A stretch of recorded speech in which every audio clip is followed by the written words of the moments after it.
Doctor साहब, जो हामला यानी कि जो प्रेग्नेंट औरतें होती हैं, उनको किस तरह स्मोकिंग इफ़ेक्ट करता है और उनके जो फ़ीटस जो अनबॉर्न बच्चा है, उसको किस तरह ये इफ़ेक्ट कर सकती है? जी, बहुत अच्छा आपने सवाल किया आयशा। जो स्मोकिंग के प्रेगनेंसी पे बहुत ज़्यादा इफ़ेक्ट्स हैं। नंबर जी, 1 तो मिसकैरेजेस होती हैं बहुत ज़्यादा, वन ऑफ द जी, लीडिंग कॉज ऑफ मिसकैरेजेस।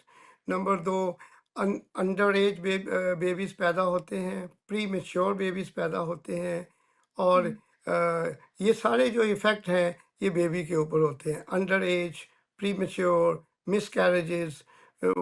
तो स्मोकिंग के दौरान तो ये मेरा ख़्याल है कि प्रेगनेंसी के दौरान स्मोकिंग करना एक तरह का टैबू होना चाहिए कि बिल्कुल। हुँ, और अमेरिका में भी और दुनिया में भी सोसाइटी प्रेग्नेंट औरत अगर कहीं स्मोक कर रही है तो उसको बहुत लुक डाउन अपॉन किया जाता है, उसको फ्राउन अपॉन किया जाता है कि ये एक ऐसी जी, साइंटिफिक फैक्ट है और इनटॉलरेबल किस्म की चीज़ों में शुमार किया जाता है कि कोई प्रेग्नेंट भी हो और साथ स्मोकिंग भी कर रहा हो।